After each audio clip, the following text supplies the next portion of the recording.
finding something special and different to snack on during the holiday season and the winter months can be a little bit tricky because you get overwhelmed with very sweet things and some very salty things. So I'm doing kind of a combination today. I'm doing a sweet and spicy popcorn.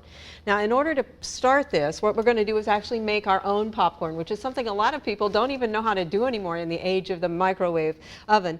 So what we're going to do is add about 2 tablespoons of canola oil or other vegetable oil to our saucepan, and then we're going to throw in 2 popcorn kernels.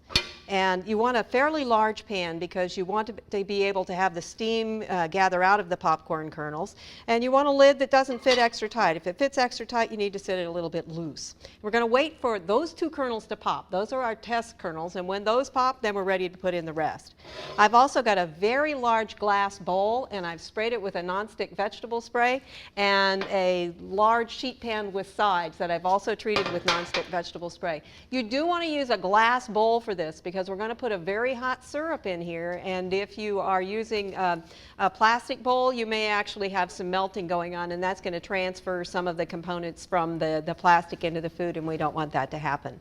Now, you could also use air-popped popcorn if you have an air popper. I went through the market the other day, however, and air poppers are few and hard to find because everybody's using the microwave kind, I'm assuming.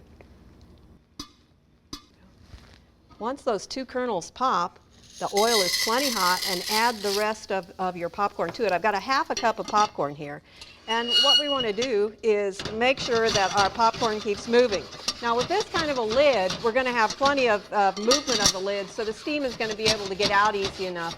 You want to have that steam come out because if it's trapped in there with the popcorn, it kind of makes it kind of soggy and you don't get the crisp popcorn that you were hoping for. You're going to keep doing this and just kind of moving it around. You don't have to move it constantly at first because it takes a little bit of time for the oil to heat up. It's been chilled down by that other popcorn that we put in. But once it starts to pop, you're going to pop it until the popping slows down, just like you do with microwave popcorn, until you don't hear popping till every 1 or 2 seconds goes by and there's no more popping, then you're done.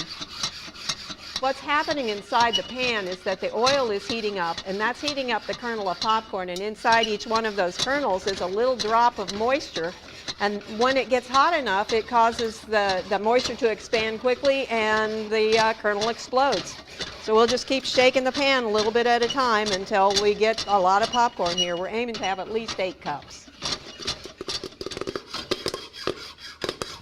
Okay, I think we've got this done. You can hear that we've had a lot of popping, and this may be more than the 8 cups we were actually aiming for, and that's okay because I find I've never able to work on this kind of thing without eating part of it anyway. So if we've got a little bit too much, that'll go by the wayside, I'm afraid. So we're going to just set that aside, and I'll probably take some of it out of the pan.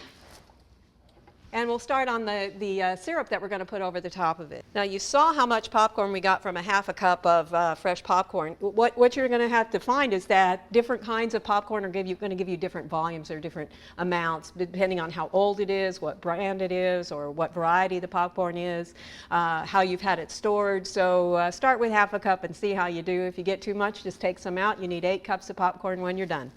The syrup is very, very easy as well. I'm going to start with 1 tablespoon of unsalted butter, and to that I'm going to add a half a cup of maple syrup. Now if you can get real maple syrup, that really adds to the flavor here. Add that in there. Half a teaspoon of salt. And here's the kick on this, half a teaspoon of cayenne pepper, and that's what gives us the sweet and spicy to this recipe. And we're just going to put this on the burner. We're going to stir it long enough until everything is well blended. It's going to come to a boil, and we're going to let it continue to boil for 2 minutes without stirring.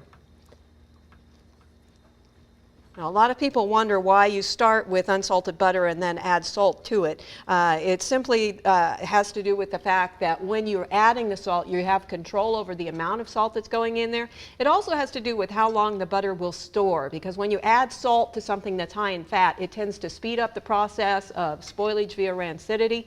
So this extends the shelf life a little bit. But you still need to be very careful in storing your butter to make sure that it's tightly closed so that you don't have any absorption of other flavors during the storage time.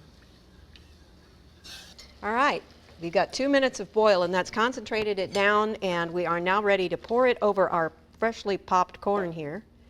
Just kind of drizzle it around so that hopefully it doesn't all go into one place. You will have some of the popcorn collapse because of the weight and the liquid that's involved here, but it won't be a lot. You're still going to end up with a nice amount of popcorn. Now we're going to want to bake this because we want to crisp this syrup up around each of those kernels. So we're going to stir it together just enough to get most of the kernels coated and spread it out on our pan. Now you can see at this point why it was an advantage to have treated our bowl with the nonstick spray. We're simply going to pour that out here and get it as much or as close to one layer as you can. And get that last of it in there.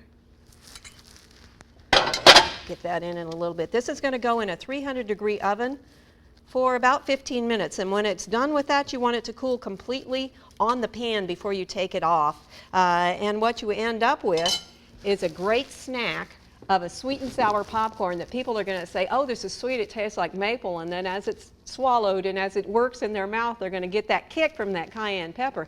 And it's going to be something that's a little bit different than the caramel popcorn that they have during the traditional holiday season that you find on almost every buffet table or in every hostess's home. So I hope you'll try this one. It's sweet and spicy popcorn. For Oklahoma Gardening, this is Barbara Brown.